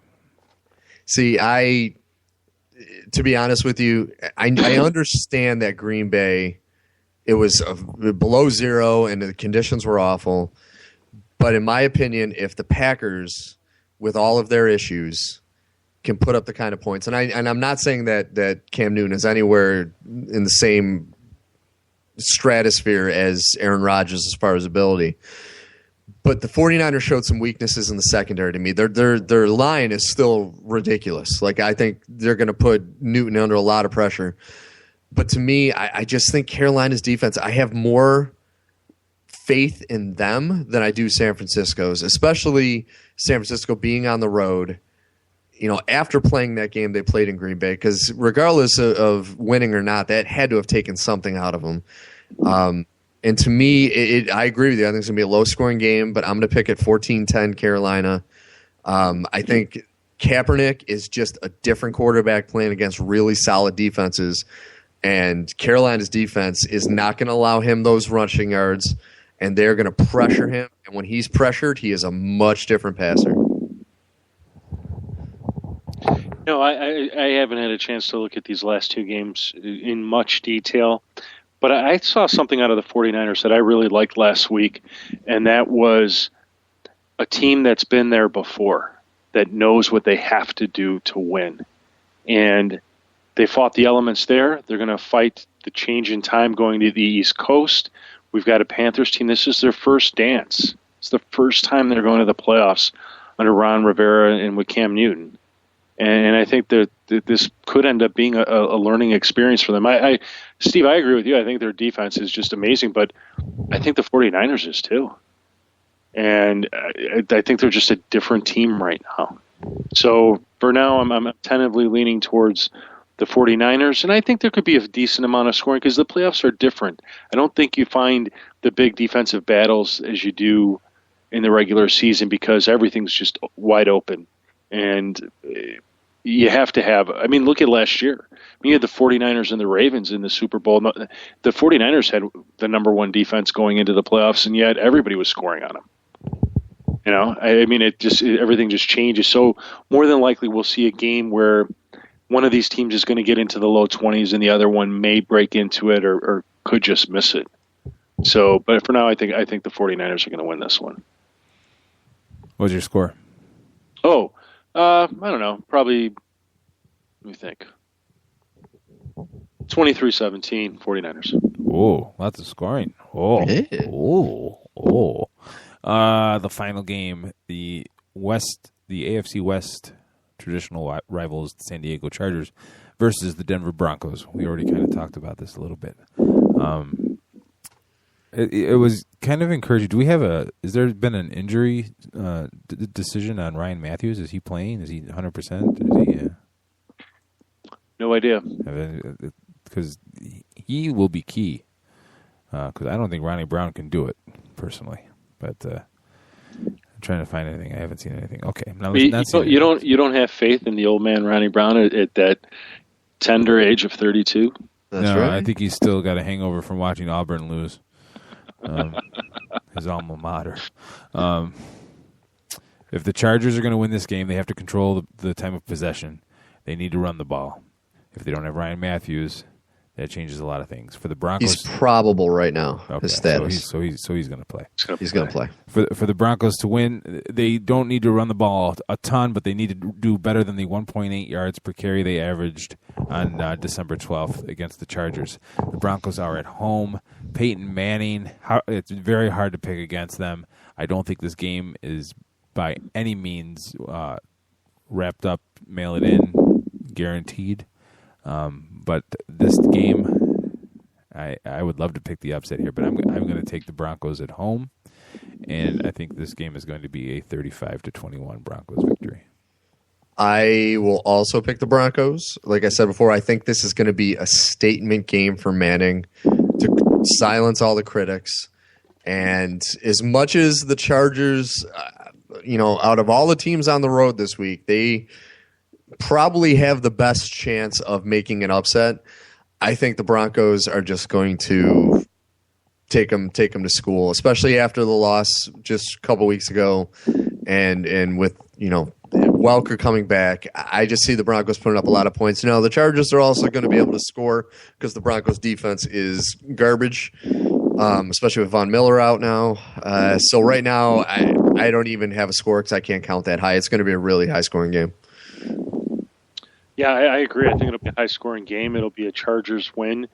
It should be a signature win. I think this is one of those games where the team that lost probably is going to look back at the film, and that being the Broncos, and learn a lot from the loss. And the first thing they're going to learn is they've got to take every possession, march down the field, and score. And that's why I think this will turn into a high-scoring game, even though,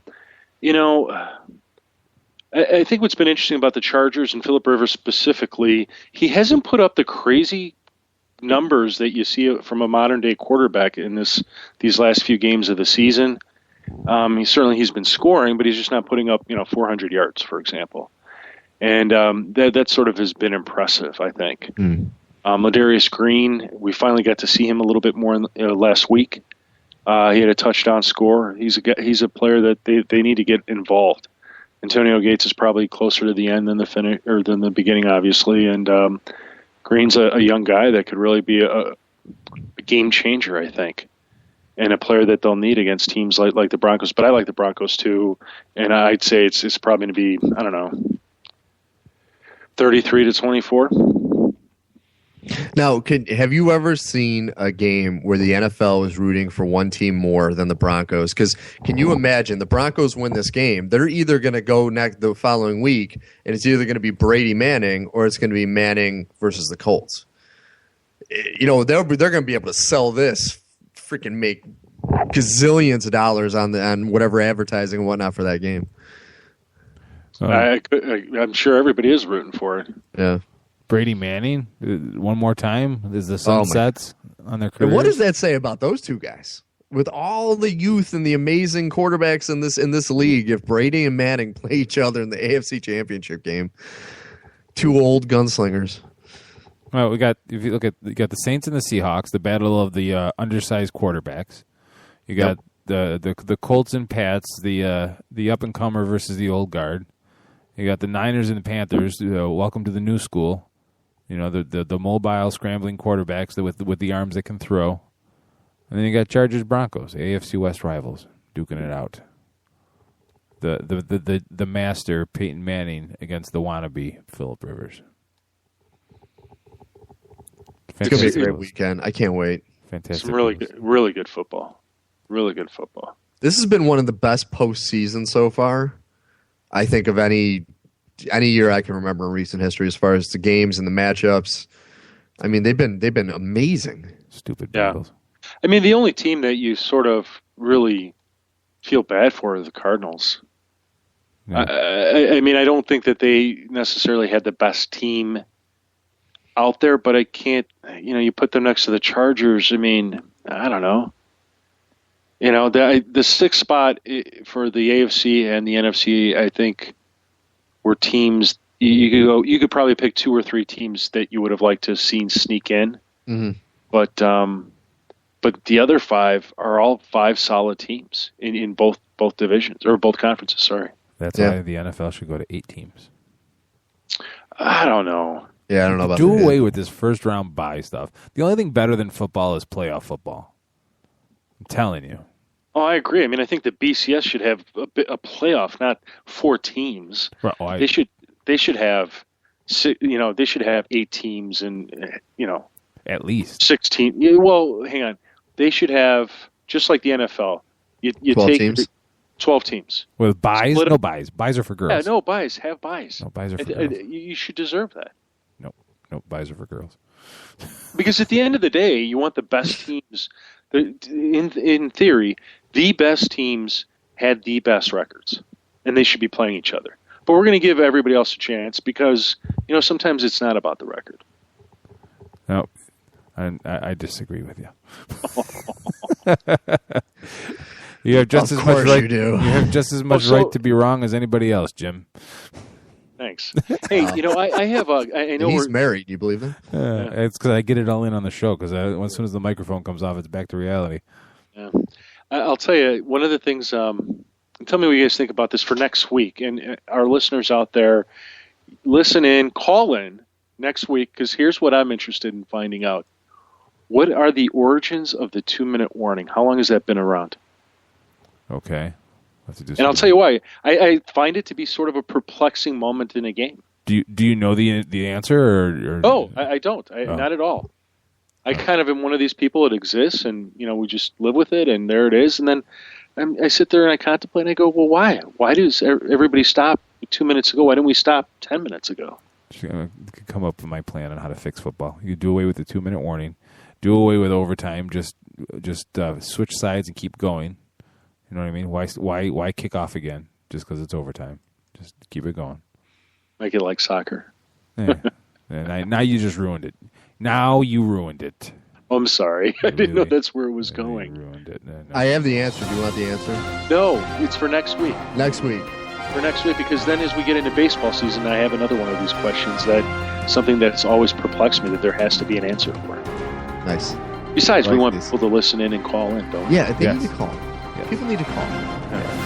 Well, folks, we'll be here next week, same time, 10 p.m. Eastern Daylight Time for Steve Taylor, Jim Saranteas.